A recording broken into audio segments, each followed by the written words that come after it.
the thing I love most about Mary Reilly is that it takes a story that I love, that I'm quite familiar with, and shows it to us from a different perspective. Mary Reilly was released in 1996, directed by Stephen Frears, written by Christopher Hampton, and is based on the novel by Valerie Martin. I haven't read the novel. If you think it's worth reading, let me know. I have, however, of course, read Stevenson's Jekyll and Hyde, and I'm a very big fan of that story.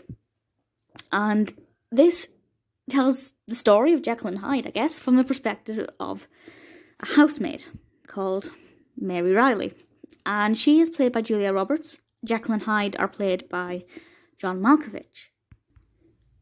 And it's really nice to kind of see these characters through a different perspective. And not the first time it's been done. Abbott and Costello met Jekyll and Hyde. But Mary Reilly is a character I really liked. And that was obviously really important, because if she was a character that I didn't like and I had to watch this story that I love through a character who irritated me, it wouldn't have been as engaging. Now, this story is obviously not scene for scene like the original, but the characters, the core elements, they're all there. And it's very recognisable as Jekyll and Hyde.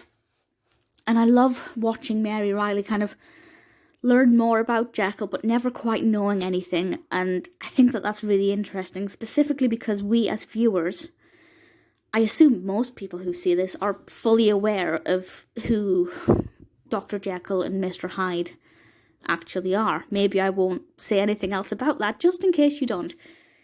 And that brings me to the question, do you have to have read or seen an adaptation of Jekyll and Hyde to understand this?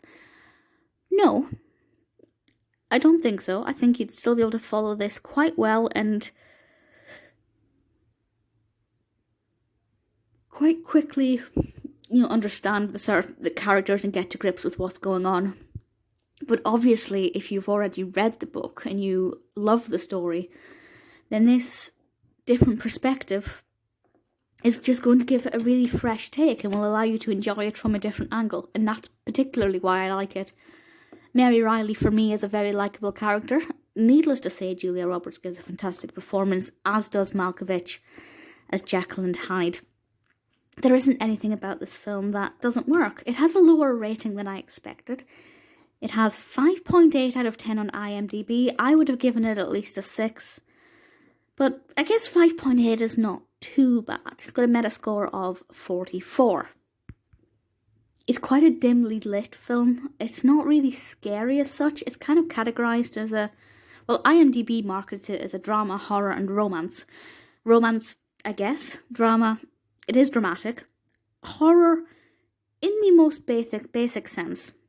I don't think it's particularly scary. It's rated 15, but it is chilling. It can be quite chilling, but I wouldn't say that it's scary.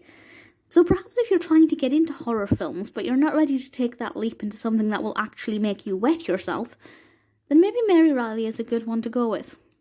Personally, I enjoyed it. If you haven't seen it and you like the story of Jekyll and Hyde, then absolutely give it a go. If you haven't read the book, I'd suggest reading the book first, not just because it will help you to better understand this and appreciate it more, but also just because the book is fantastic and really brilliant, and it's not that long. It's not a massively long book. Mary Reilly is a film that I really like. I wish more people would watch it. I don't think I know anybody in my personal circle who have seen it, but obviously thousands of people have. But if you're not one of them, please do watch it and let me know what you think, because I think it's pretty great.